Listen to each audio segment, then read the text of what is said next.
אחי הבכור, יאיר, בעיקר הוא שהיה מקובל בחברת הנערים, הוא היה מהגדולים. הוא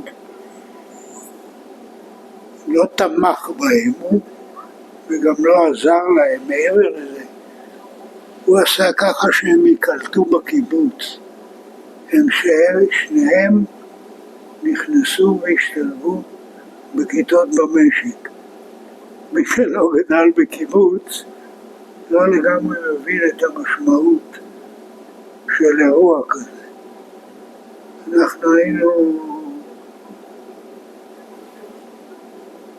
מאוד נגד כאלה שחברו אליהם. בקייטה שלי היה אחד שהצליח להיקלט בסך הכל, רבים.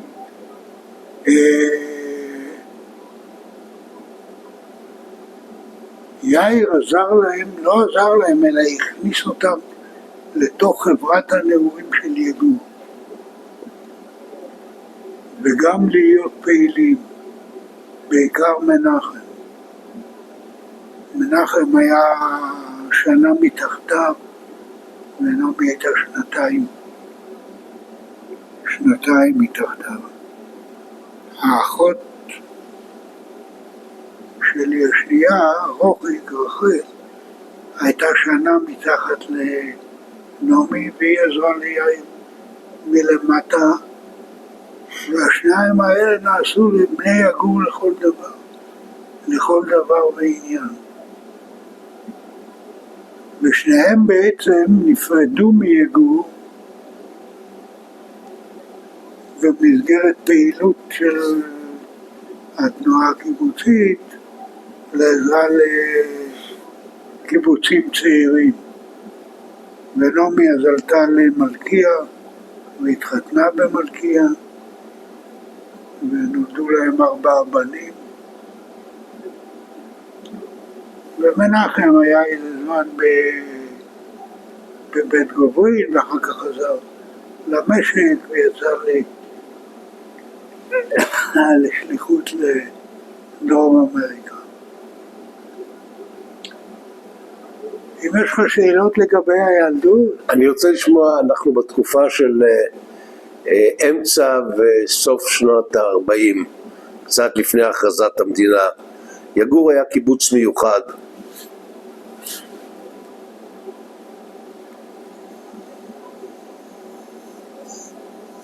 התמזל מזלי, א', אחותי שהייתה מבוגרת ממני ב4 שנים, וב' בנוכחות של יורם תיארלב. ויורם תיארלב עם נפש של אומן בעצם מגיל צעיר, ראה והבין הרבה דברים אחרת מאיתנו הילדים. כתב אחרי זה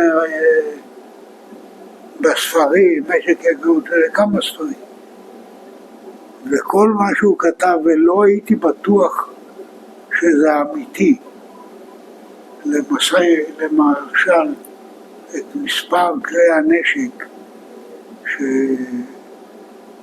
שתפסו ביגור בשבת השחורה, או מה היה בשבת השחורה עם חשד לבגידה מסוימת. אז הייתי שואל את אחותי, וכל מה שיורם סיפר אכן היה. כך שיורם תרם בהיבט הזה הרבה. מהחיפוש ביגור, אני זוכר 2 אירועים. אחד שהיה המוני, ורועש ומסריח, זה שחיפשו בחדר האוכל. יגור ב-1936 בנו חדר אוכל שהיה הכי גדול בארץ בכלל, אבל בתנועה הקיבוצית ודאי. ועמד באוויר את כל השטח.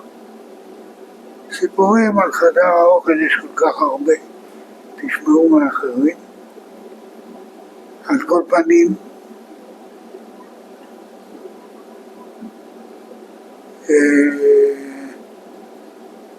לשמש לכל מיני מבצעים וכל מיני תחרויות של ילדים, זה היה חשוב, ובעיקר קפיצה מגובה, תמיד למטה חיקוי עם ברזנט, ומי שלא פחד הגיע לברזנט.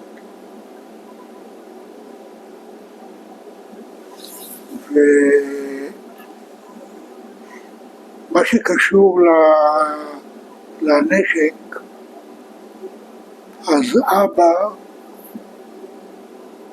וחבר נוסף בשם מרדכי בן ארי, שגר על ידינו, גר בקומה התחתונה של מגדל המים, היו, זה נודע לי כעבור שנים, חזקים כנראה במיוחד, והם אלה שחפרו חלק גדול מהסליקים ביגור, ובעיקר את הסליק הגדול שנתפס על ידי האנגלים.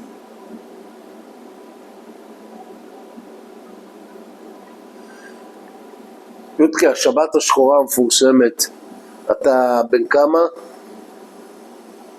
6, אני חושב. 5. בוא ספר לי מה אתה זוכר. 6. 6-7. מה אתה זוכר מאותה שבת? כמה אירועים, אני לא... את החיפושים של האנגלים עם המכשירים שלהם, זה אני זוכר, את זה שהרסו את חדר האוכל של יגור בחיפוש, היו בטוחים שכל תחתית חדר האוכל זה בונקר אחד גדול או כמה בונקרים קטנים והרסו אותם. קוריוז קטן, גרנו בבית ילדים וזה היה בית של קומותיים, והיה בקומה שנייה למעלה היה ארון קטן ששם היו שמים את צמיחות החורף בקיץ, ואני לא זוכר מה בחורף, היה לי כל מיני ציודים, והעלו לשם, אני זוכר במיוחד את אחד מחברי המשק, אין לי מושג עד היום, גם לא התעניינתי למה דווקא אותו,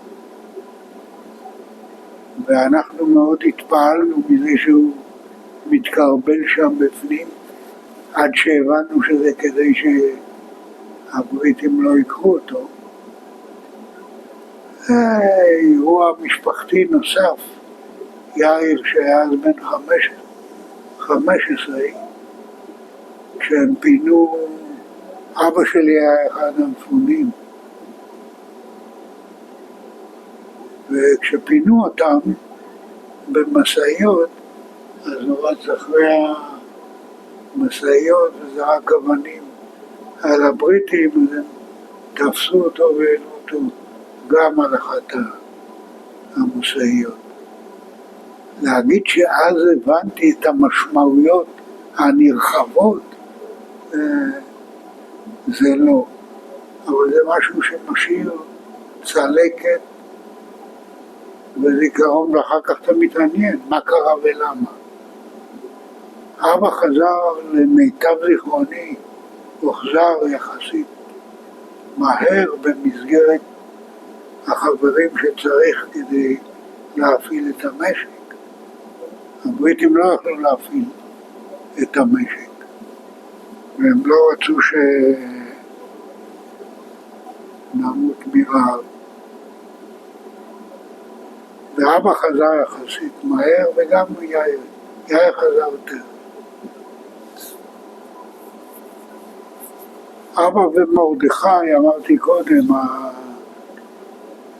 החבר מהקומה התחתונה של מגדל המים שהיה על ידינו, היו מחופרי השליקים העיקריים, שניהם היו מאוד חזקים.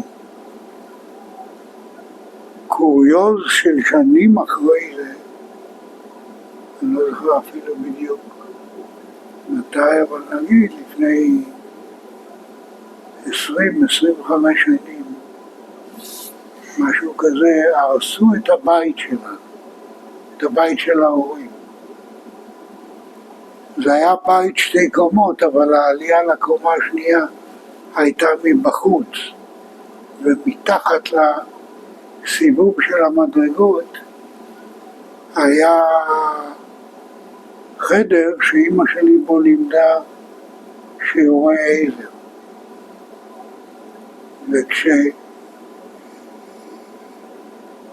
וכשהפילו את כל הבניין, עשו את זה יחד עם פיקוד העורף לתרגול של הריסות וחילוצים מהריסות, שם בובות. ואז פתאום מתחת לחדר של אמא נתקלו באיזה גוש גדול מאוד של בהתחלה סלע ואחר כך בטון, ולא ידעו מה זה, אז חפרו, הסתבר שזה היה סליק. ואז באו אליי, תגיד, אתה יודע שהיה סליק מתחת לאיפה שאמא שלך לימדה? אז אמרתי, לא, אבל אני יודע את מי לשאול. התקשרתי לאחות שלי, רוחיק. רוחיק, את יודעת שהיה סליק מתחת לזה של אמא? אז היא אמרה, כן. איך כל השנים לא סיפרת לי? אבא אמר לי שאסור לדבר על זה. אבל זה קוריוזים ידועים בכמה קיבוצים. אני מכיר גם קוריוז כזה, נדמה לי עם הברשה מכפר גלעדי. הברשה אמר שלא מדברים.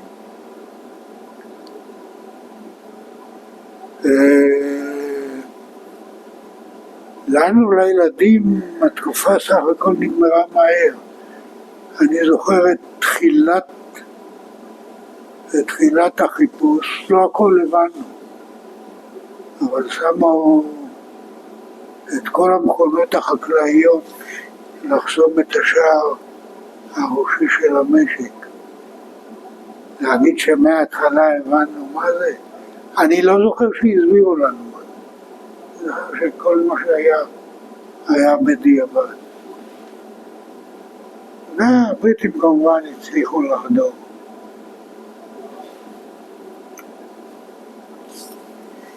כקוריוז נוסף להקשר הזה,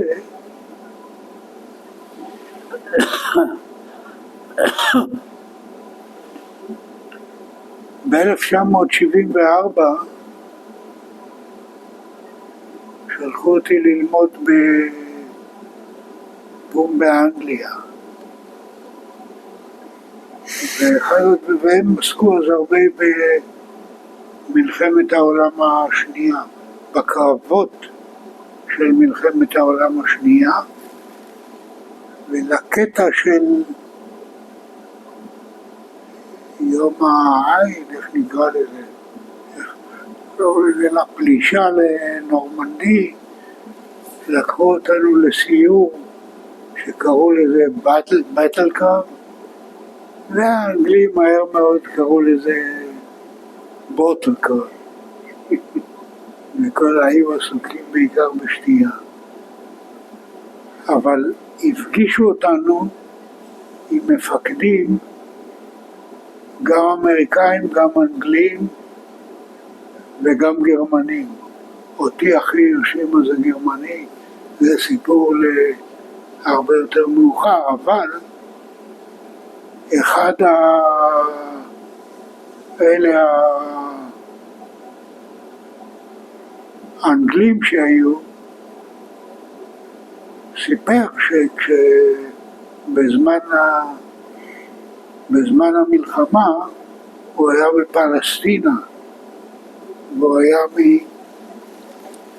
מהכומתות האדומות, אנחנו כאן ביגור ושם שבכלל בארץ קראו להם הכלניות, והוא זוכר שהוא היה בקיבוץ על יד חיפה, אז התחלתי לתחקר אותו, זה היה סיפור, אבל הוא השתדל להתחמק. מה הם עשו? בכל מקרה זו הייתה תזכורת נחמדה ל-30 שנה לפני זה, 1946. יודקה, אנחנו מגיעים למלחמת השחרור. זכור לך משהו ממלחמת השחרור? לא דברים גדולים, הכל זה אירועים קטנים שעניינו אותנו כילדים.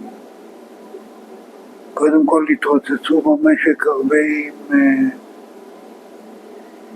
עם כלי נשק, היו מסביב לגדרות, היו עמדות, מדי פעם נשמעו יריות, בעיקר מכיוון דרום. אבל הדרוזים שהיו למעלה, אני חושב שידענו שזה לא הם שיורים עלינו. ועל יד הבית של ההורים הייתה עמדה. ואני חושב שהיא עדיין שם בעצם.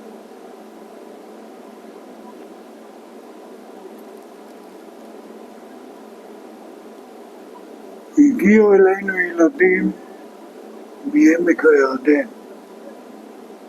מקיבוצים בעמק הירדן, שפונו בזמן המלחמה. אז ברור ששם זה היה יותר רציני. וכעבור כמה זמן העבירו אותם לחיפה.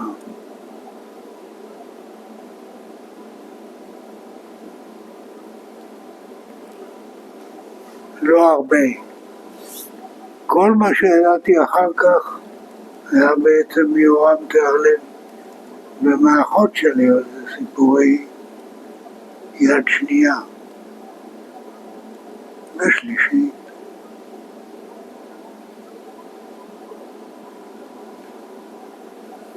אוקיי, 1956 התחילה מלחמה. עלינו היא לא ממש פגעה לו, מה שהגיע. יאיר אז היה מ"פ בחטיבה צפונית והתגייס, אבל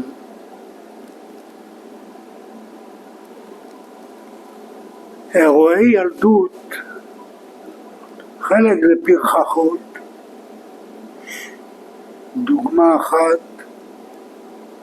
ילד בשם זאביק ואני מתנדנדים על נדנדת שמקל עץ למטה שקשור לחבל ועושים כל כך חזק שזה מתחיל להסתובב מעל הקורה העליונה ושנינו עפים וחוצים שטפי דם אפילו מהאוזניים. קורא זה ילדות. כשהייתי בכיתה ד' יאיר היה בקורס קצינים ולקח את רוחיק ואותי, בא ביום שישי אחד ולקח אותנו לא הבנתי מה זה, אבל הוא הסביר לרוחיק שהולכים לעשות חתך בגליל התחתון. הביא אותנו לפרוד, היה שם קורס מדריכים של הקיבוץ המאוחד, ברור שזה תקופת הפילוג, ומרכז הקורס היה עזריה אלון. ישנו שם בלילה, סיפורים, למחרת בבוקר חצינו מפרוד עד לכביש חיפה טבריה בעמק. ויאיר הסביר על שושעות הערים והעמקים שביניהם והבקעות למען האמת. וזה משהו שנתקע לי, ילד בכיתה ד', נתקע לי, ומאז זכרתי תמיד גם את שמות הרכסים והבקעות וגם את הגבהים היחסיים של הערים, כמו ארקמון והר-חזון, וזה משהו שהולך איתך. וזה בעצם הפתח להגיד שחוץ מההורים שלי, מי שהשפיע עליי, החל מילדות בעיקר, היה יאיר, שגם לימד, גם חינך, גם הורה, וגם אפשר לי להבין חוץ מידיעת הארץ, אבל בעיקר בידיעת הארץ, טופוגרפיה, אפילו טיפה תצה בגיל ילדות, וגיאולוגיה. ולגיאולוגיה נתפסתי יותר מאוחר, מאוד רציתי ללמוד גיאולוגיה, אבל בקיבוץ שלחו ללמוד מה שצריך ולא מה שהחבר רוצה. אז כמובן שלא זה. איך התגברו על זה, נספר אחר כך. רגע, אבל פרצה מלחמה.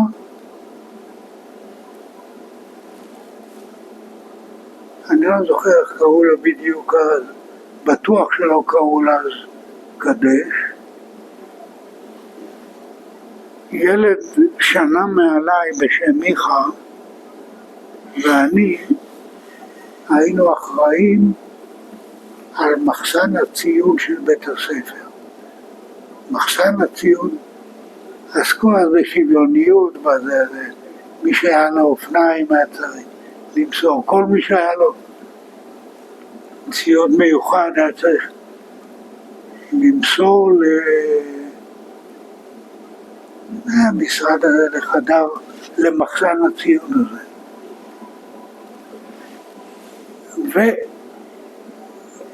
וכשבן גוריון החליט שנסוגים,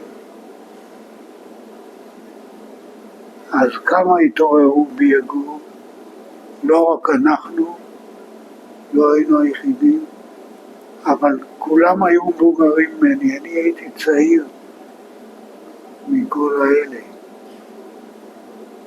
ויצאנו למבצע סיני.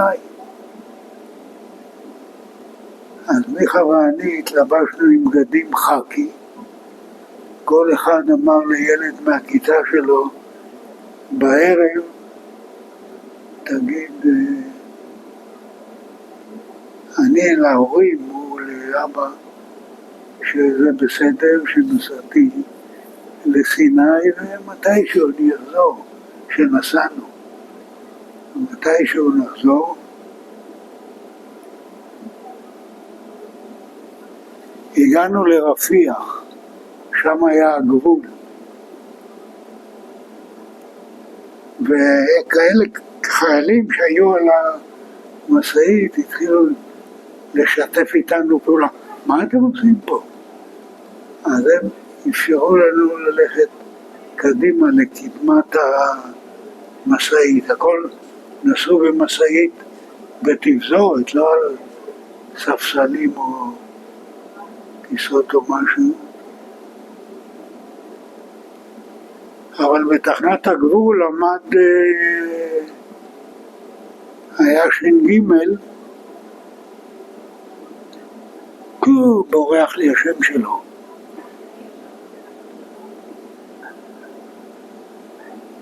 שהיה אלוף הארץ באגרוף ילדים, בואו, תפס את שנינו ככה, יפתח זייד. שמעת על שם כזה? לא שמעת? הנה שמעת. יפתח זייד, בחור ממשפחת זייד. אבל הוא גם היה אלוף הארץ באגרוף. זה לא ידעתי. הוא התאמנו באגרוף, בעיקר בזמן המלחמה. היו כמה שהיו רציניים, אבל יפתח היה אלוף הארץ. תפס אותנו, הוריד אותנו, לכו הביתה. הלכנו 500 מטר מזרחה, פנינו שמאלה צפונה, 500-600 מטר צפונה,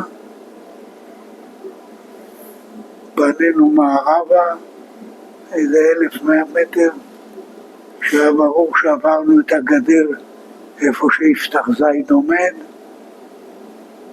פנינו דרומה, חזרנו לכביש, עצרנו טרמפ,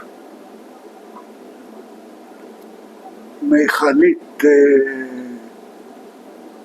נדמה לי שזה היה חלב, אבל זו הייתה מיכלית דלק, והנהג הסכים להושיב אותנו על המיכל, ולקח אותנו עד ביר חסנה, ומשם התחיל הטיול שלנו.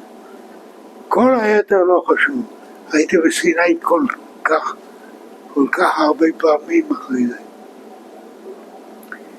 אבל אחרי שבוע חזרנו ליגור. באל עריש היה בית קולנוע, ובני יגור, והיו שם לפחות 10,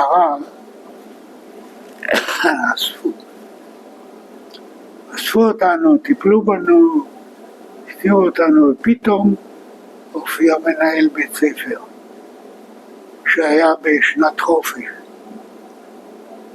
בשנה ההיא הוא לא היה וממנו מה זה שקשקנו, ונכנסנו מתחת הכיסאות, אבל יצחק היה שמו. יצחק, בוא תראה מפה. והוא בא וכל כך שמח לראות אותנו, שהוא לא קישר את זה שאנחנו לא רואים בית ספר ביגור באותו זמן.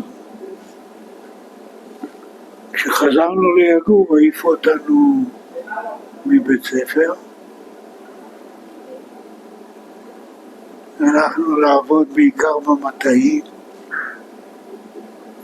והייתה סדרה דרמטית של אספות כלליות, ומעט מאוד, אבל היו חברים שהיו מאוד בעדינו, והסבירו, הילדים הלכו לראות את הסנה הבוער באש ואיננו קל, מה אנחנו מונים מהם. ובסוף החזירו אותנו לבית ספר. בסוף בית ספר גויסתי להיות בחטיבת בני הקיבוץ המאוחד. קראו לזה מרכזי אזורים. הבסיס היה בתל אביב, ברחוב אחד העם, או 2 או 4 למטה, והייתה שם קומונה, ולפעמים היינו מתכנסים שם. היו ישיבות ופגישות. באופן כללי, אני נעשיתי מפקד אזור דרום.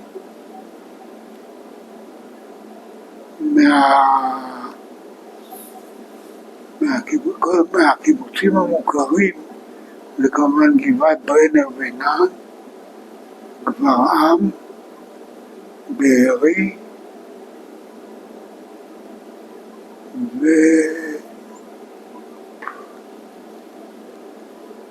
בורחים לי שמות.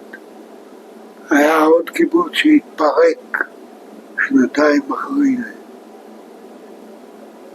היה בערך בקו קצת מצפון לגברעם. לא קצת, מצפון. היום מגדלים שם הרבה שקדים. על כל פנים,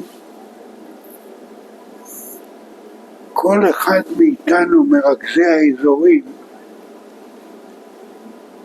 א' היה צריך לעבור לפני קורס מדריכים, ועשינו את זה, אבל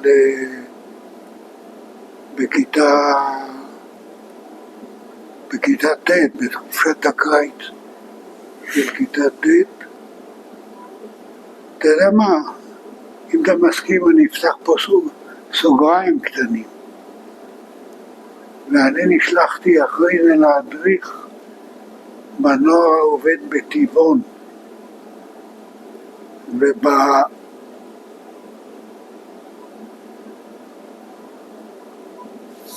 בקבוצה שהדרכתי היו שניים שנפגשנו אחרי שנים. בחורה, יעל שאלתיאלי, מי שמכיר, היא הייתה מנכ"לית של קק"ל,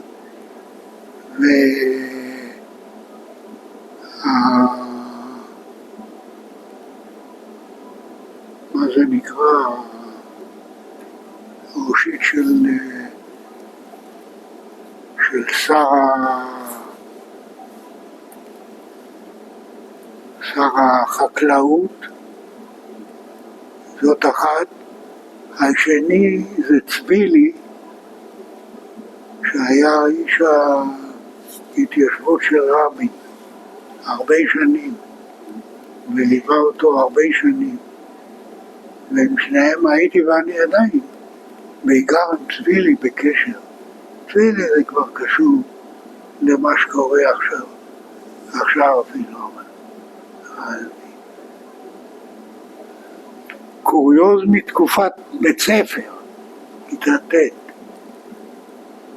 כדי שאני אוכל לקנות גלידה שמאוד אהבתי בקיוסק קטן בכפר חסידי, על יד יגור, במקום לנסוע באוטובוס לטבעון, הייתי הולך ברגל, חוסך את הכסף וקונה גלידה. טמטום של ילד. אבל נשארתי איתם בקשרים. מה הם זוכרים זה צריך לשאול אותם. טוב, זה פתאום נזכרתי. אבל אחרי בית ספר גויסתי לחטיבת בני הקיבוץ המאוחד. אתה יודע שהיה פילוג בתנועה הקיבוצית.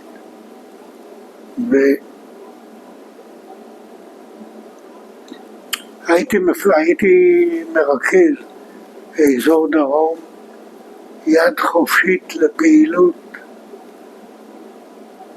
מה שאתה רוצה, ולרוב ניתן אישור, מחנות, טיולים,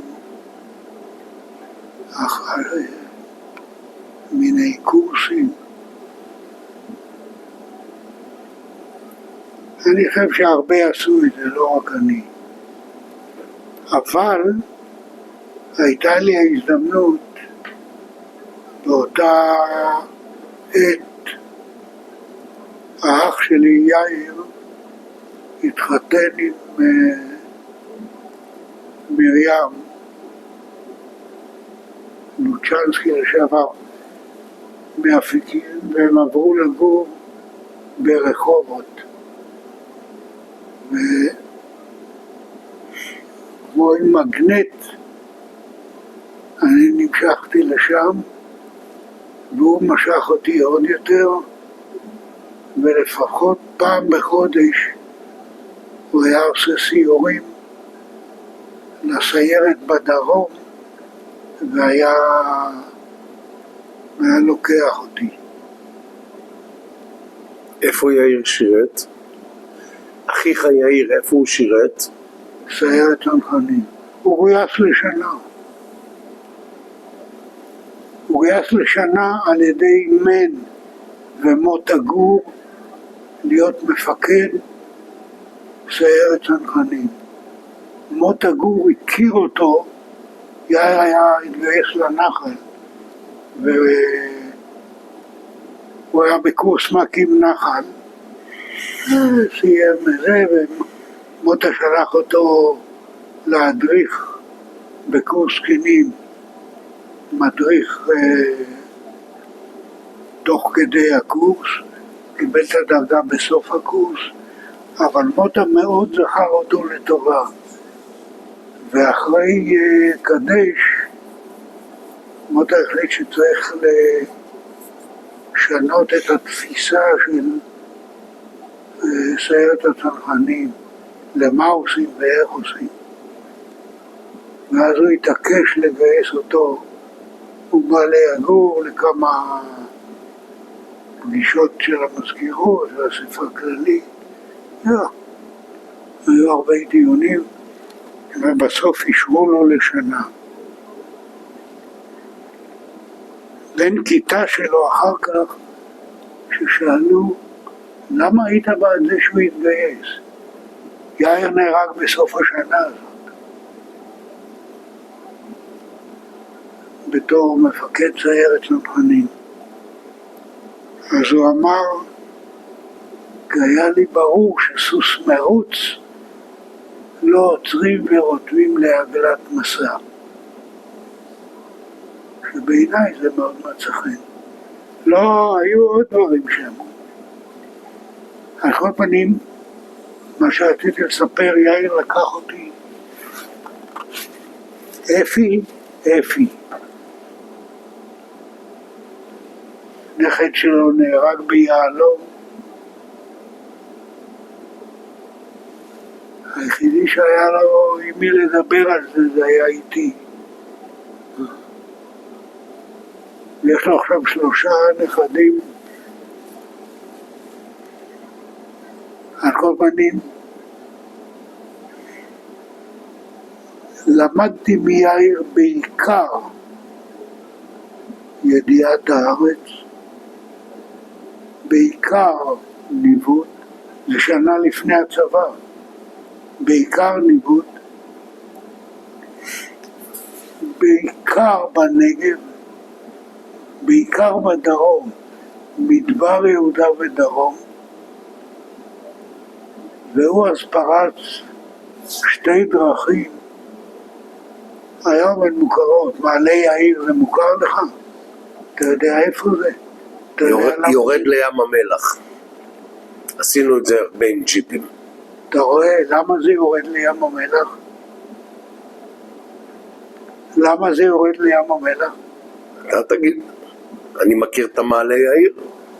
אז למעשה זה עולה מים המלח. זה יורד לים המלח, לאורך ים המלח הייתה דרך אחת לעין גדי, והיה חשש שהירדנים באיזה שלב יסגרו את זה. אבל החשש היותר גדול, אני לא יודע מי היום זוכר, הפרוזדור לירושלים, אתה זוכר שהיה פרוזדור לירושלים? הפרוזדור לירושלים בהרבה מקומות זה היה כלום, והיה חשש שהירדנים יסגרו את זה. ואז הוטל על הסיירת למצוא דרך לחבור לירושלים מדרום. איך לחבור מירושלים לדרום? ואז השלב הראשון היה לעלות את מצוק העתקים של ים המלח. הם עשו את זה בלרדת. אכן, הסיירת ב3 ימים הם עשו את זה.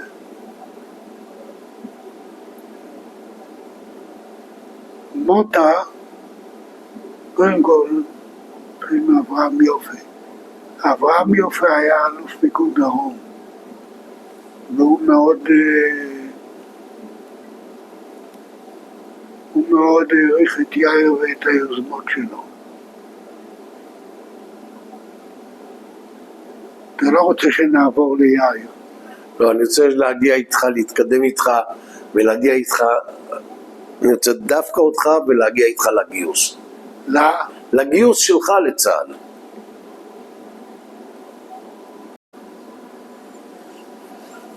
על השנה שלפני הגיוס, השנה של חטיבת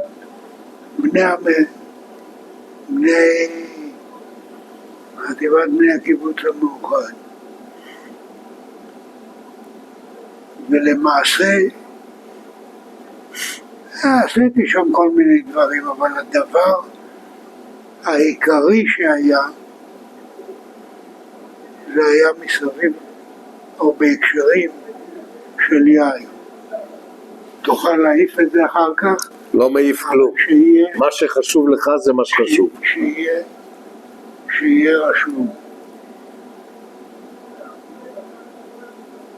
הם גרו ברחובות, ופעם בחודש הוא היה לוקח אותי לסיור, או במדבר יהודה או בנגב, בדרך כלל סיור רכוב עם הליכות. ממנו למדתי לנווט, ממנו למדתי לנתב, שזה לא פחות חשוב, בעיקר בלילה. ממנו למדתי להכיר את ארץ ישראל, שאני לא ממעיט בחשיבות של זה. והוא היה בשבילי הכל. ומאוד הערכתי אותו כמובן. על כל פנים, הוא היה מדריך טיולים של התנועה, והדריך את הכיתה שאני הייתי בה פעמיים, פעם בהרי ירושלים ופעם בנגב.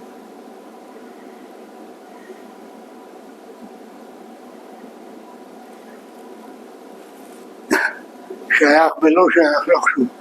הוא לימד אותי איך לומדים ציר, איך מצלמים ציר, ואז הצלחתי לרכוש את היכולת הזאת. היום אני מאבד אותה בקצב מהיר מדי, אבל משהו עוד נשאר. הוא בתור מדריך טיולים נתקל בבעיות מצד אחד, קצת בדואים ירדנים במדבר יהודה, ומצד שני סיכונים גם של ההליכות, גם היו מעלות ומורדות במצוקי ים המלח. אני יודע, בטח חלק אתה מכיר. הוא הכיר את כולם ולקח אותנו בהם, ומדי פעם קורות תאונות. ואז, ולעין גדי הייתה רק דרך אחת, חוץ מדרך הים, שהשתמשו בה במלחמה ואחרי זה כבר לא. אז הייתה חשובה הדרך הזאת, אבל החשיבות העיקרית שלה הייתה להגיע לירושלים שלא דרך צוואר הבקבוק שבין חולדה לירושלים. ולכן הייתה פריצת הדרך הזאת שנעשתה בפיקוד דרום, אברהם יופי.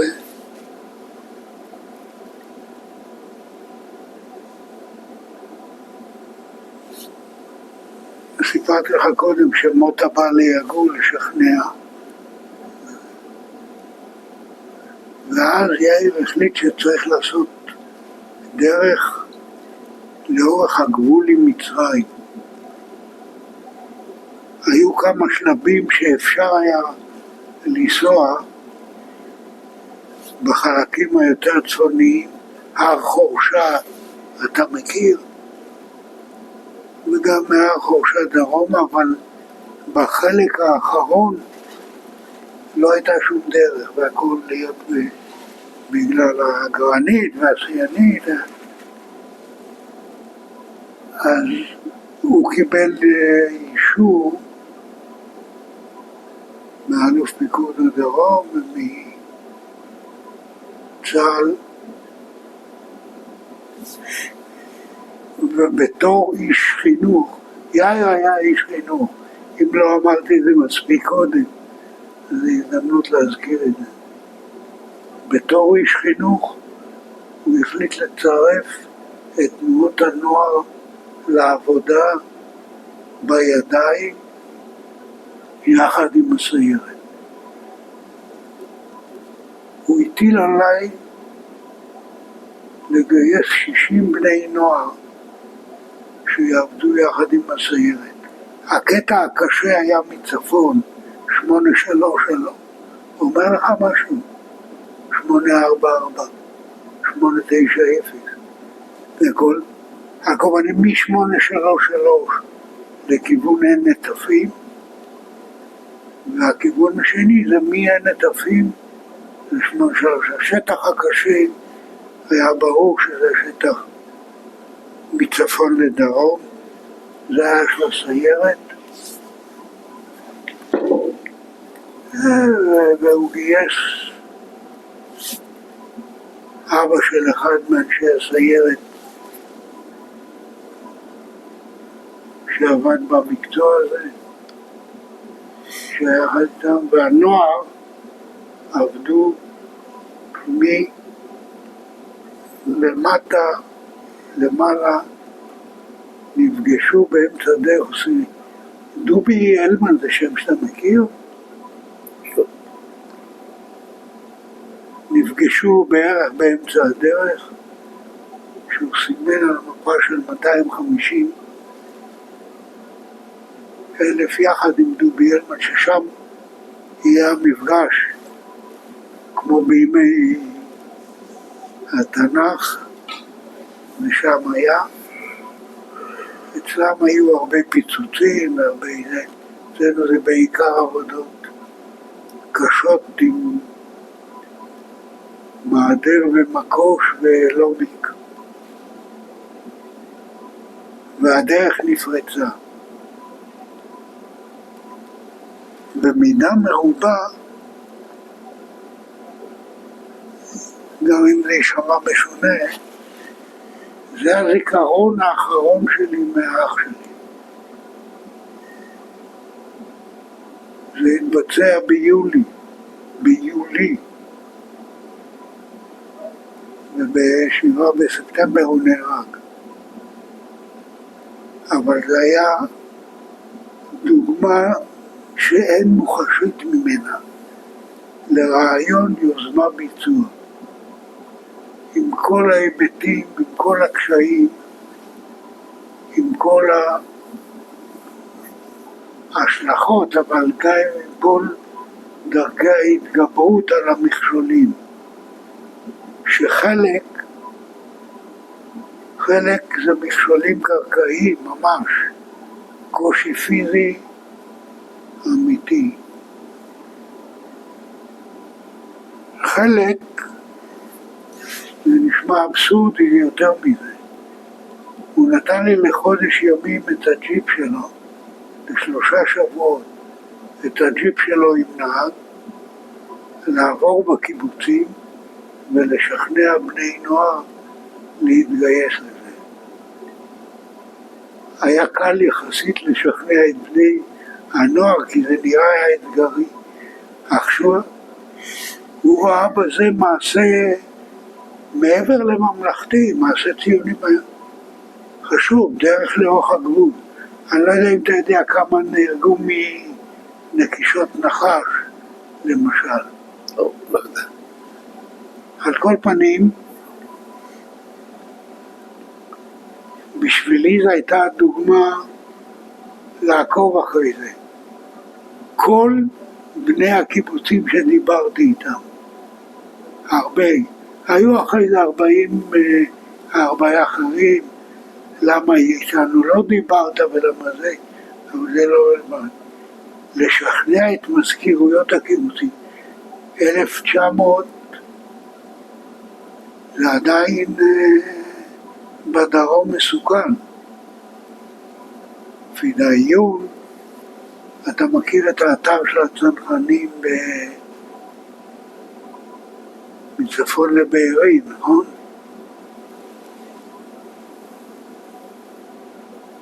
אז את זה יאיר עשה, עבר קיבוץ ושכנע את מזכירות הקיבוץ לאפשר לנערים. איך יאיר נהרג? איך יאיר נהרג? איך יאיר נהרג? איך יאיר נהרג?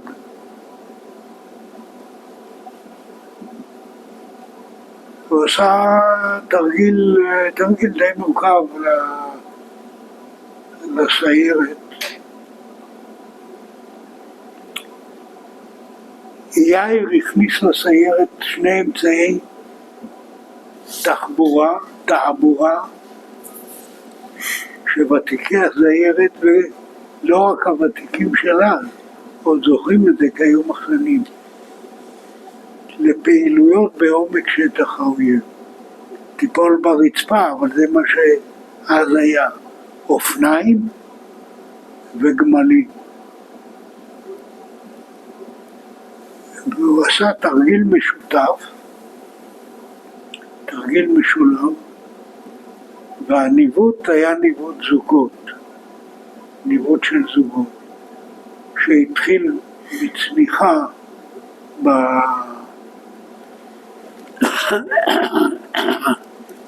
בנגב למפגש בבאר חפיר.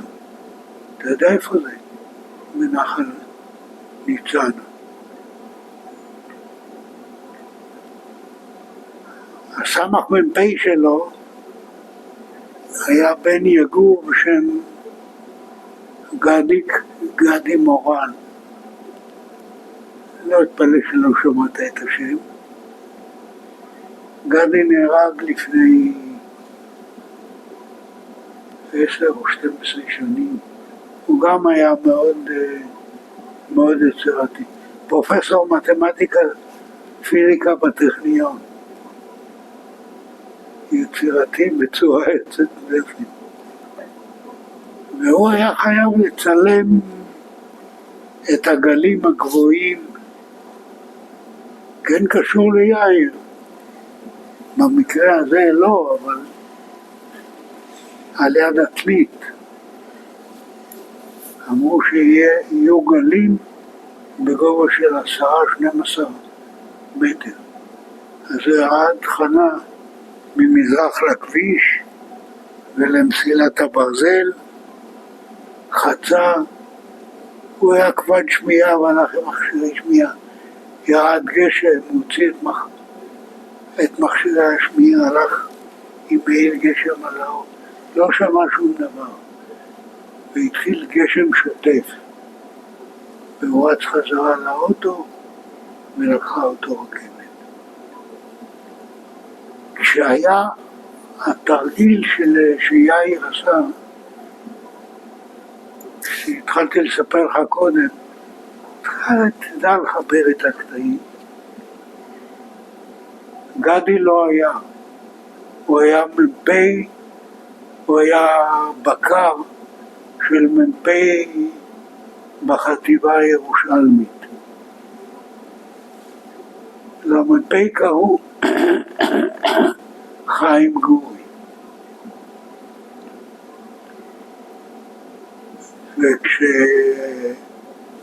וכשהחבר'ה הבינו שקרה משהו,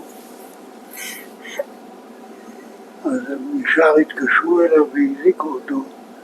הוא הגיע למחרת בצהריים. המפגש היה בבאר חפיר, הניווט היה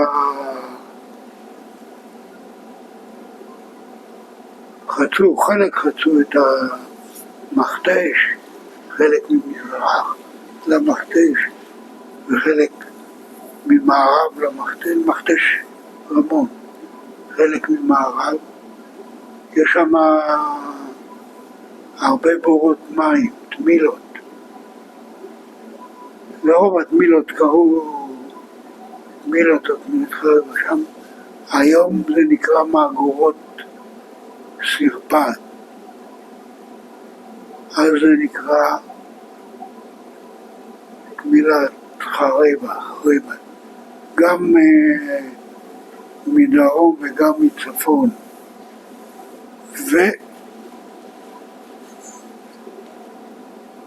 וזוג אחד ראה אותו פוגש על יד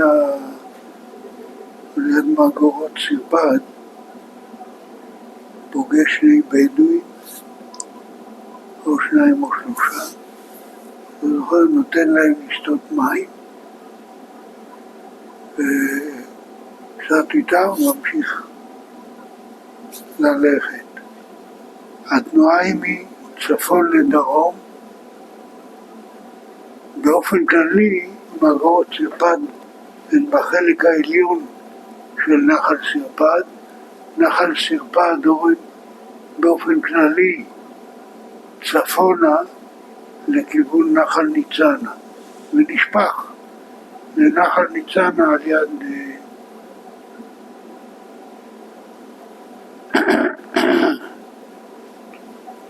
ממזרח בנחל יתר, אבל מי שלא מכיר זה לא אומר לו כלום, אז נעזוב את זה.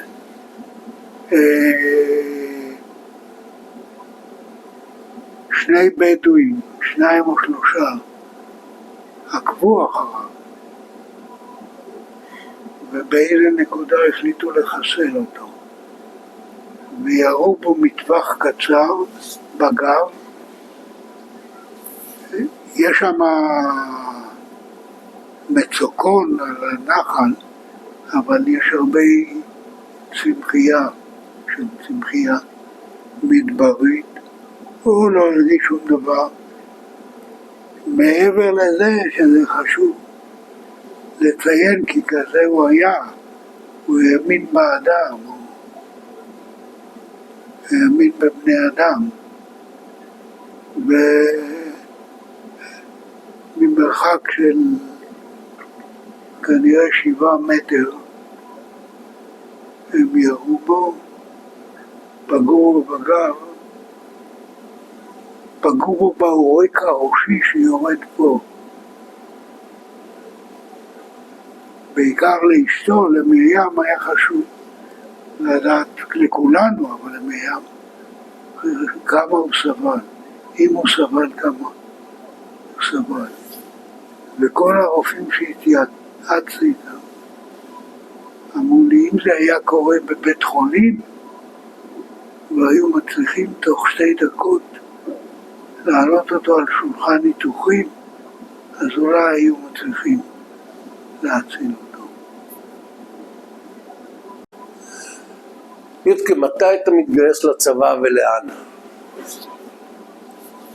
טוב, בגלל שאח שלי נהרג 7 בספטמבר, הייתי אמור להתגייס בנובמבר. כל המשפחה לקחה את זה קשה. לא יכולתי לעשות את זה להורים. בלי בעיה סידרו לי דחייה של 3 חודשים או יותר, או 4. בסופו של דבר התגייסתי בפברואר, שזה גיוס המאו לגולני. מאוד רציתי, חלמתי בעצם להיות טייס. למה? בגלל כל המורכבות וכל הכל, והיה לי ברור שאני לא עושה את זה להורים.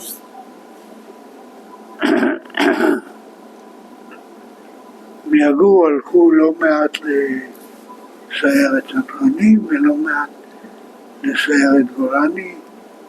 אני החלטתי להתגייס לגולני, החלטתי שאני לא, של הצנחנים, זה יעשה להורים שלי, אני יודע, בעין, אני לא יודע איך קוראים, לא חשוב שאני לא יכול לעשות את זה להורים, והתגייסתי לגולני, גיוס פברואר, הייתי אחד משנה. איזה שנה? פברואר איזה שנה? 1960. הייתי אחד משניים שהיו בוגרי תיכון, הטירוניות היו אז בגדודים, אני הייתי בגדוד 13 בפילון, הדבר היחידי בעצם, לא, אני זוכר כמה דברים מהתקופה הזאת, כמה מסעות, גם מטווחים היו בסנג'ין, מצפון לעכו, אבל בעיקר עבודת מטבח. הייתי הרבה עבודת מטבח, כי הם היו צריכים ללמוד עברית. וסך הכל תקופה מעניינת מבחינה חברתית, שונה ומשונה, לגמרי עולם אחר. למרות שהדרכתי גם במעברה שהייתה על יד יגור, אבל מעברת כפר חסידי. אבל זה לא אותו דבר, בצבא הכל יותר חזק. בטירונות נוצר קשר יצרתי קשר עם מפקדי הסיירת, עם חבר'ה מהסיירת. חלק האלה שהיו מיגור שנה מעליי, עם מפקד הסיירת, שהיה אז יוסקה קסטל, והסגן שלו, שאני זכר בשם שלו. אחר כך רציני ביותר, שהוא נפטר מסרטן. יוסקה נפטר לפני 3 שנים או 4 שנים. והיינו בקשר כל השנים.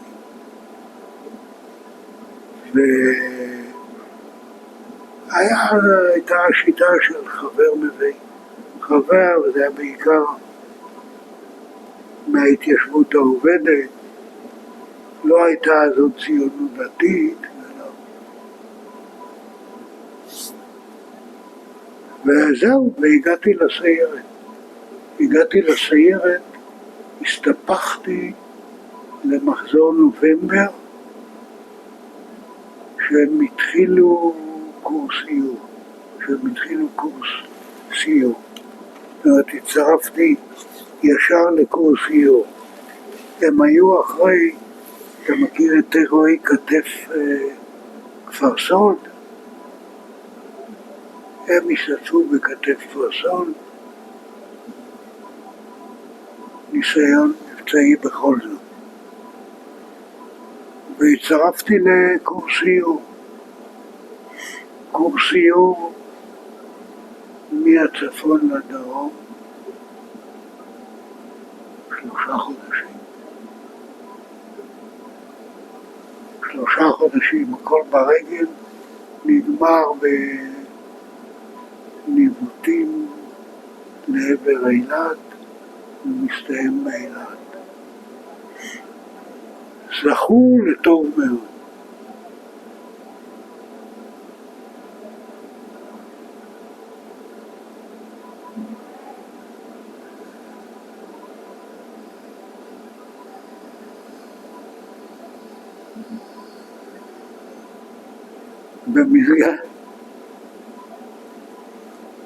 במסגרת החינוך א' היה לנו קורס מ"כים בג'וארה. שקורס מ"כים של הסיירת עם מדריך אחד מהסיירת ומדריך שני מגולני, שהיה כזה קצת יותר קשוח.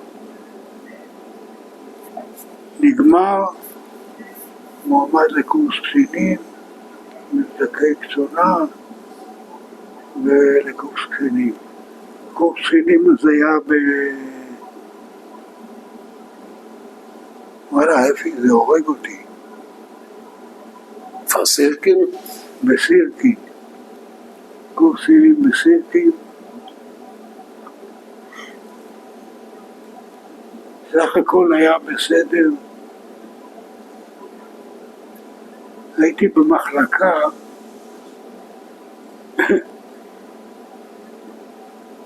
שהיו בה שני אנשים מיוחדים.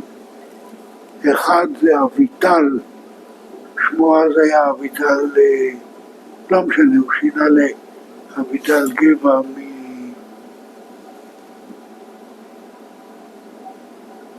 מאיפה דני חלוץ? טוב, אני זוכר, מגמה אחת דרום וממענית.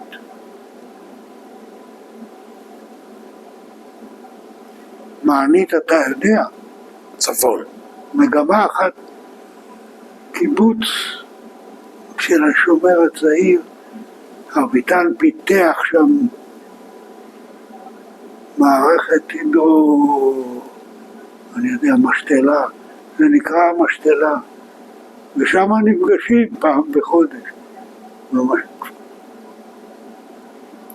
כבר עמד לי על קצה הלשון, אבל הלכתי להגיד שטות. יודקה, אני רוצה שתספר יותר עליך ואיך ממשיך השירות הצבאי שלך. אז הייתי בקורס קצינים, בבה"ד 1, הייתי בסדר,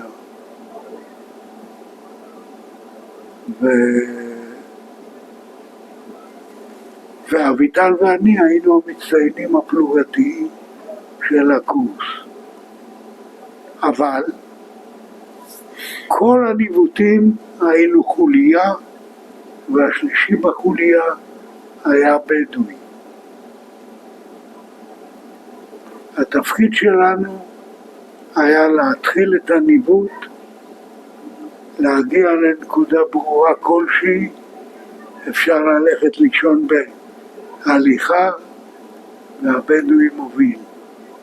זה הגזמה, אבל נעזרנו בו הרבה, בעיקר בשטחים של הגליל התחתון והגליל המרכזי, שצריך את מלוא תשומת הלב, ולא תמיד נתנו את מלוא תשומת הלב, ותמיד הגענו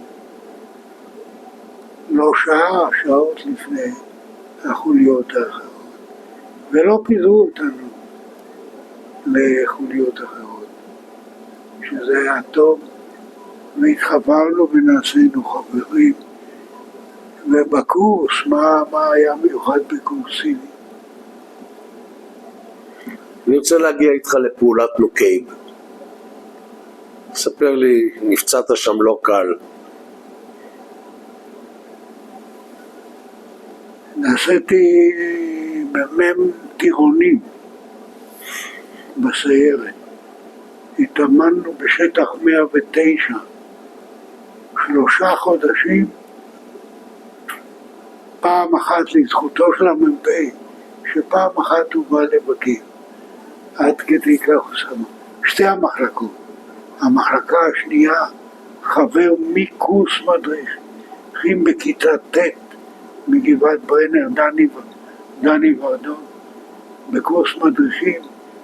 הוא נכנס לאחד השיעורים דרך החלון, המדריכה ממשפחת צבוראי, ארזה, אמר לו, אוף, מאיפה שנכנסת, מדרך שנכיר, חוסר שכל, גירשה אותו מהקורס, רציני ביותר. היינו בקשר כל שנות חייו, בגלל שהוא נהרג אני אקפוץ, החלטתי להתגייס חזרה לצבא. גם ההורים שלי נפטרו, אבל בעיקר במידה מרובה, בגלל שדני ורדון נהרג בששת הימים.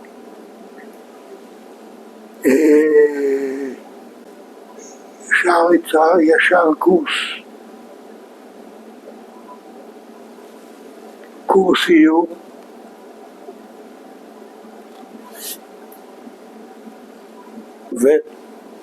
מוטה גור נעשה מח"ט גולני, הביא כמה שהוא הכיר ובעיקר את צביקה עופר להיות המ"פ.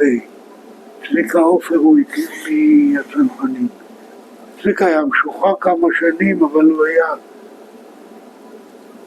בסדר בכל היבט ומתאים עקרונית לצנחנים, לסיירת בכל היבט, יצירתי על גבול המסוכן, הסיכון,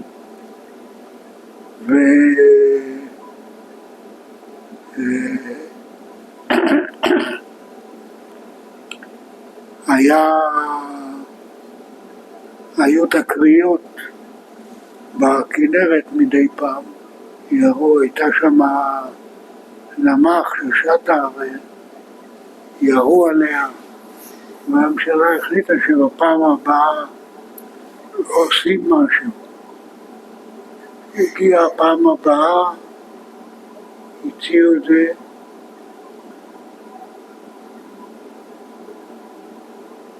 לחכה, אם אני זוכר, נכון, שהיה מח"ט 35.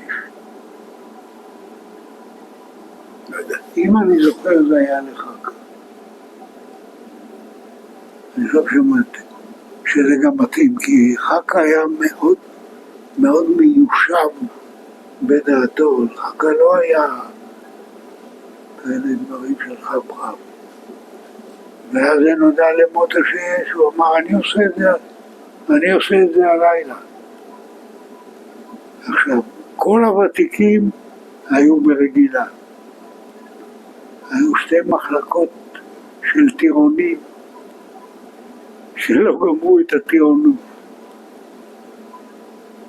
כקוריוז, היו לנו בזוקות, לא ידעו מה עושים עם זה.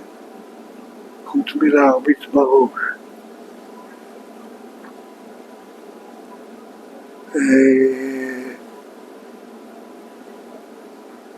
לצביקה היו חושים בריאים, הוא העריך לפני זה שתהיה פעולה בצפון, והוא לקח אותנו לתצפיות ממערב לכנרת, מכמה מקומות, אני לא יודע איך השיג, אני לא זוכר. אז הגיעו לארץ, אני חושב 2 משקפות, 20 על 120, והוא השיג אותם וצפינו, ומה, אם יהיה פה, יהיה שם, יהיה זה. לא ממש תכננו על נוקים.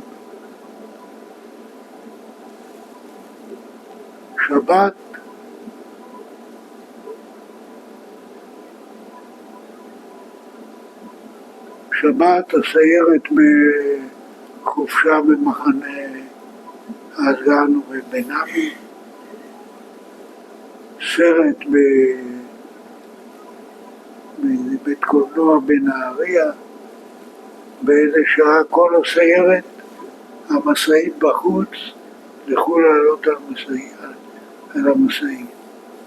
עלינו על המשאית, הגענו למחנה, תתארגנו, יש ערב פעולה ממזרח לכנרת, אנחנו הכוח המבצע, השתתפו גם בית ספר למ"כים, אנחנו הולכים על מוצב שנקרא נוקים, למעשה הוא בשטח של מדינת ישראל מבחינת הגבולות, אבל הוא מוצב פלוגתי מוגבר סורי, מבוצר,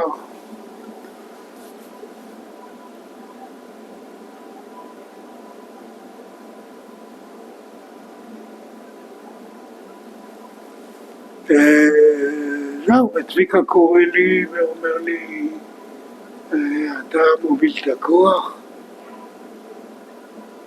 מה אתה צריך? מה אני צריך? אני צריך לדעת לאן הולכים ודרך איפה הולכים. בסדר, קח את הזמן שלך. אנחנו עכשיו נוסעים ליבנה, להיערכות, עד לשם אתה יכול ללמוד את הציר.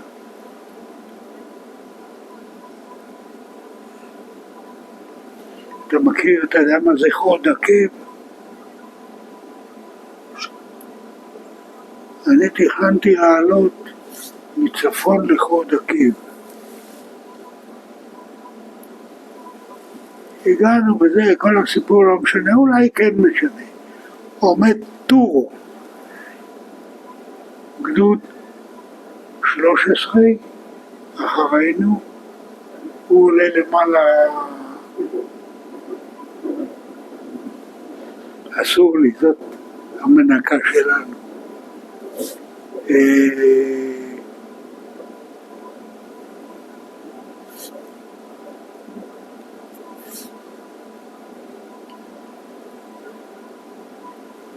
מה התחלתי לספר לך? עומד הטור.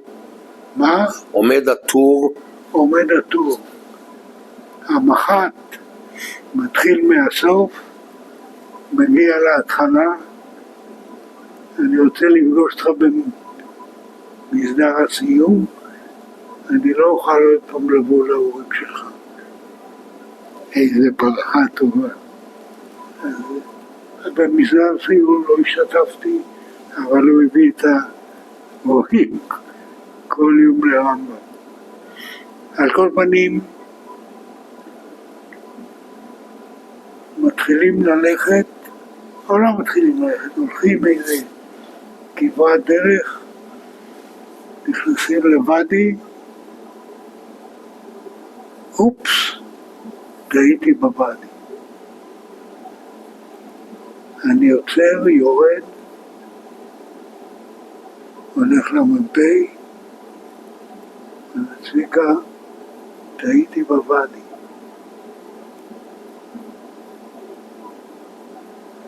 זה סובב את כל הכל. הוא אומר, השתגעת. אתה חושב שתגיע לנקודת הערכות, תצליח להגיע? לא אמרתי לך, היה ליל ירח. ליל ירח מלא.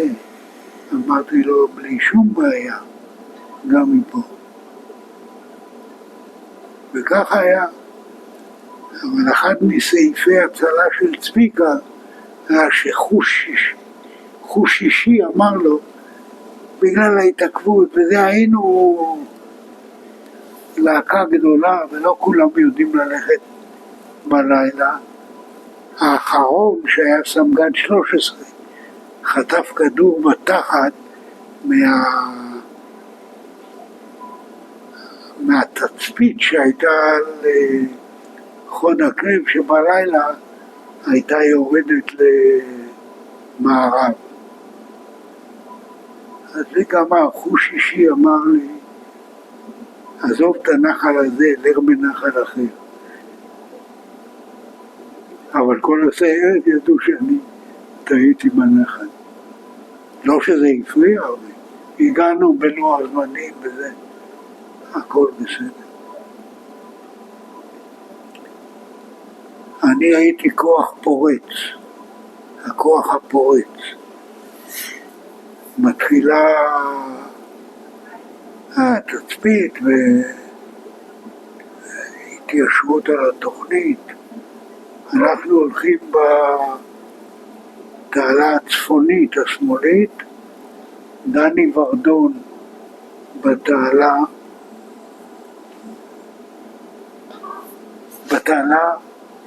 השמאלית הדרומית, דני ורדון בתעלה הימנית הצפונית,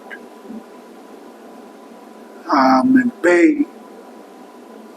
הולך במרכז, יש שם גם קטע של תעלה, וגם אחרי זה חובר לאחת התעלות, וצביקה במרכז, המ"פ. לא, מתחילה הסתערות מהר מאוד, מהר מדי, חוטף כדור ויורד מהסד"כ. בעצם בקרב עצמו כמעט שלא עשיתי כלום חוץ בפריצה לתעלה. זה היה קצת מורכב, התחילו לברוח אנשים מהכפר למטה וברחו דרכנו, אזרחים, נשים, ילדים, זקנים, חמורים, עיזים, הכל. מה עושים? אמרתי לצביקה, אני משתהה קצת. הוא אמר, למה? אמרתי לו, אתה לא שומע? אז הוא שמע, אז הוא אמר, בסדר. אני הלכתי קדימה ודני ורדון היה אחריי ומימין. עד שהוא הגיע הם כבר לא היו בעצם.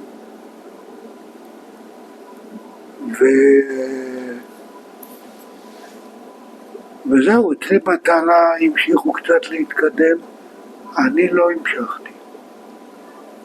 ואז צביקה הבין שיש בעיה בכוח שלי, הוא צעק, הכוח של יודקה אליי, אחריי לתעלה של דני, והוא הכניס אותם בעקבות דני ורדון בתעלה הצפונית. יש שם תעלה שמתפצלת ומגיע לקצה. לאן אתה מפונה? לאן פינו אותך כשנפצעת? אתה מתעניין ברצינות? כן. לחדר המתים. כמה מילים על חדר המתים ולמה? כי שום דבר אצלי לא תפקד, לא זז. אבל אז בא רופא חכם ופתח את העין שלי והסתכל עם פנס ואמר, אתם נורמלים? תעבירו אותו ממש לפצועים קשה. תעבירו אותו מיד לפצועים קשה. תעבירו אותי לפצועים קשה. את זה אתה שמעת או שסיפרו לך? את הסיפור הזה שאתה מספר עכשיו, אתה היית בהכרה או שסיפרו לך? לא, סיפרו לי. הייתי בהכרה חלקית רוב הזמן.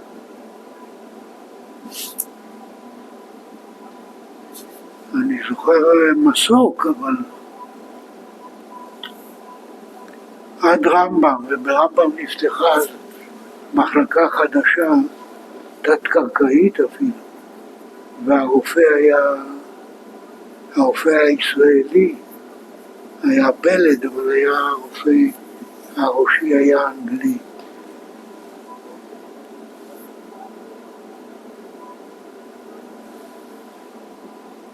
ושמעתי אותם מדברים. נציל אותו. תראה, זה כדור שנכנס מפה ויצא מפה. גם הם לא ידעו מה יש בדיוק בדרך. והנה, אני מדבר איתך. כמה זמן ההחלמה הייתה, אתה זוכר? אתה יודע? לי זה נדמה היה כמו 3 שבועות. אשתי אומרת 4 שבועות. תראה, אני למדתי פציעה כירורגית, כמה קשה שהיא תהיה, אם היא נתפסת בזמן ומטפלים בה בזמן, זה הרבה יותר קל מפציעה אורתופדית. חידו שאחר כך היא פצעה אצלי בחרמון ב8 באוקטובר, בחרמון הראשון, היה 2 מסכן, אבל הוא חטף צרור ביד וצרור ברגל. זה לא מצחיק, אבל זה המצב עד שהוא יתגבר.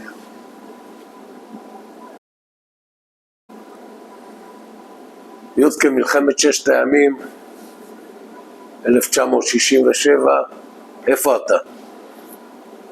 אני בחטיבה 2, הקמן שלך, המח"ט, אני זוכר בשם שלו, על כל פנים, הקמן של החטיבה, מיכאל גל.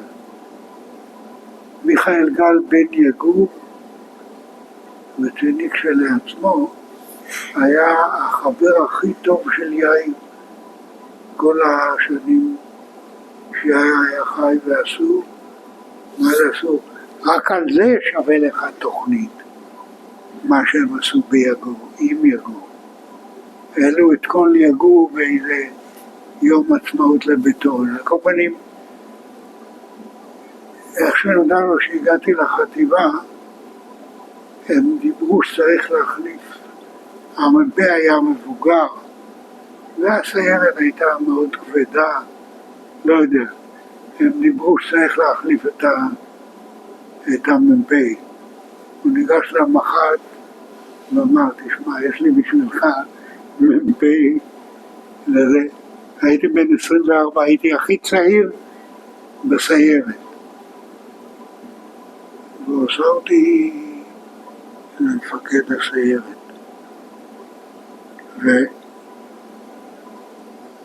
ובדיעבד זה היה מידה מסוימת להפתעתי. היו שם ותיקים. קודם כל הסמ"ך מ"פ מכפר יהושע. היו כמה קצינים. אבל החבר'ה נשמעו תכף למה שנאמר להם שצריך לעשות. וזה התחיל באימונים.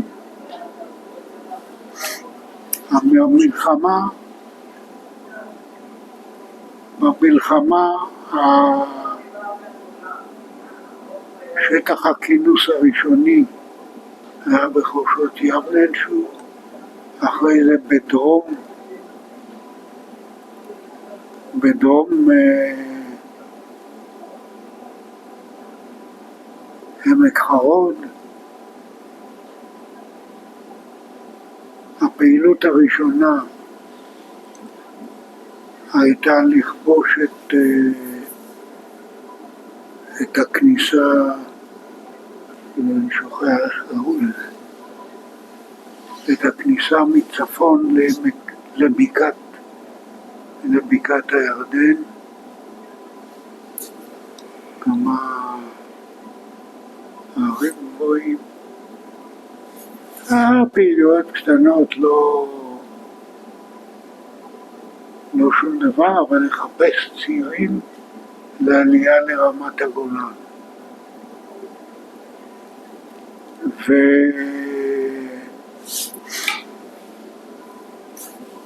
ואחרי זה הוטלה עלינו משימה לכבוש את מוצב עסקים. אני לא חושב שזה יגיד לך משהו. בעלייה מאל-חמה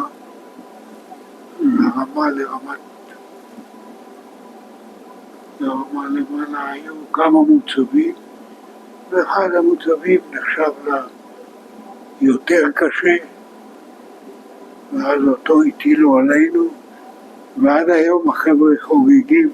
בינתיים נפטר זה שהיה המח"ט שלנו, היו באים ועושים לו כל פעם מסיבה על זה שהוא ביטל את המשימה.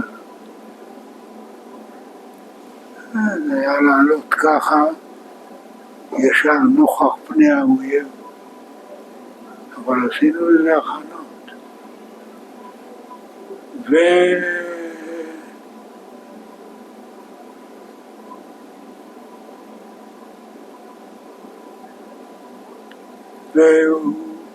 ונשארו רק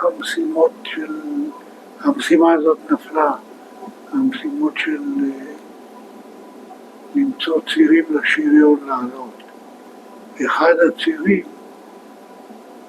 זה ציר שעולה מקורסי לכיוון, יש שם בית כנסת למעלה, לכיוון בית הכנסת. והדרך הייתה דרך קשה ועלו עליה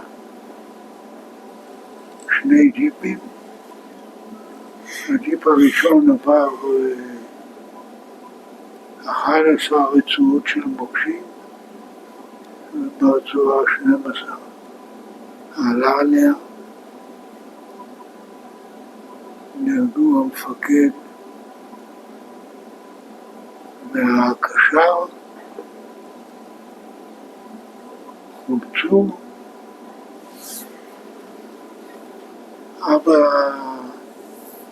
אבא של המ"מ עשה אחרי זה שם חורשה, נקראת על שם זה שלמעלה, מזרת כנף, מומלץ מאוד לבקר, ואם תרצה ניקח אותך לשם, עשה איזה מקום יפה. והם מטפלים בזה כל הזמן. זהו בעצם. 6 הימים גופה, זה מה שעשינו. אז איך נקראת הכניסה מצפון? לא הגענו עד לשכם.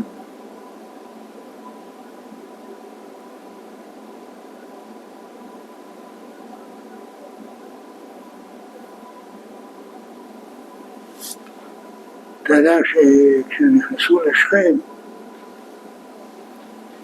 התעקו שם, זה היה סיפור. המרוקאים הגיעו, המרוקאים נכנסים. אז החברה המרוקאי, בני עיראק צעקו, וגם העיראקים. אתה לא מכיר. זה בדיחה.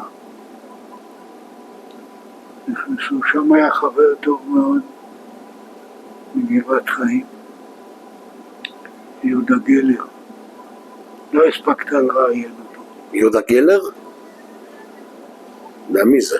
ראיינת אותו? הוא נפטר לפני 3 שנים. רציני ביותר. תשמע, 6 הימים ישבנו אחרי זה בקו הרבה. אנחנו פתחנו את הדרך שעולה להר דוב מלמטה, עם התקלויות יומיומיות, בלי הרוגים מהסיירת, אבל היו לי הרוגים כאלה שהסתפחו אליי, בעיקר מאגוז. וישבנו בהר דוב הרבה, וזאת הייתה תקופת ההתבגרות של 2 מחזורים של הסיירת. ועכשיו הם סיימו לעלות לאברסט. עוד קוראים. למה ישבנו כל יום סיורים, אתה מכיר את זה? אולי הדבר שאני יכול לתרום לזה,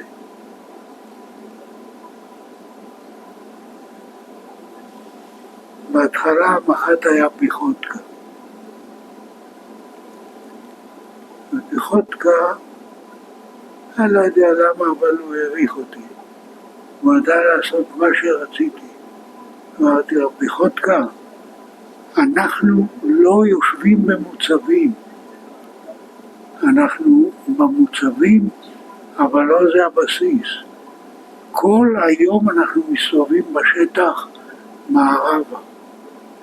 ככה גם ביקרנו את השטח, וגם שלטנו בשטח, ופיחוטקה אישר את זה. כולל איפה שהיה האוילך, לפני כמה זמן, של החיזבאללה. לא היו אז החיזבאללה, היו אז פתח, עם המון התקלויות, כל יום, ופשיטות. אבל זה שריד של 6 הימים. חבריה זה מקום שאתה מכיר, אל מרי. רשאי אל פוחר.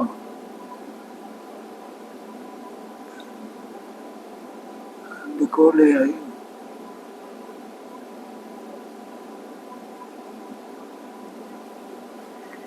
מתי ידעת שאתה רוצה להיות איש צבא? לא ידעתי ולא רציתי להיות איש צבא. אף פעם. ולא ראיתי את עצמי איש צבא אף פעם. ידעתי שהצבא יאפשר לי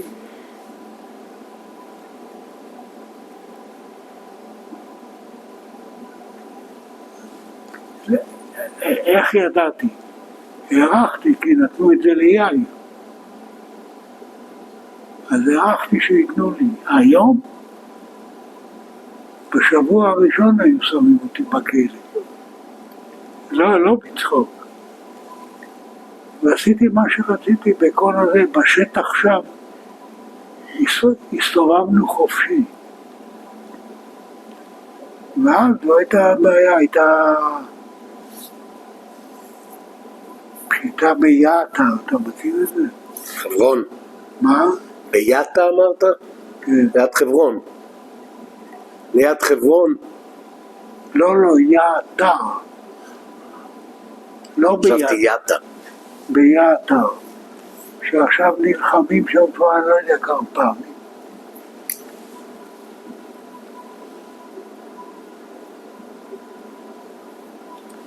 לא משנה, בדרום לבנון היו כמה וכמה פעולות, בעיקר נגד סיינים בתקופה ההיא. והייתה גם פעולה בסוריה,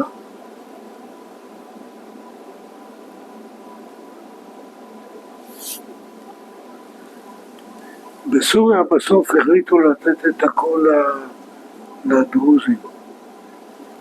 שני דרוזים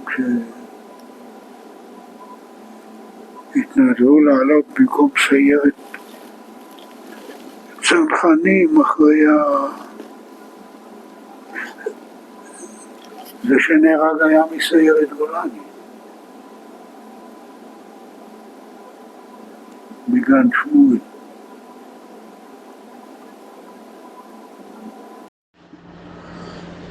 יודקה, תודה על הרעיון והדברים עד כאן. המשך הסיפור ובעיקר מלחמת יום הכיפורים במפגש הבא. תודה.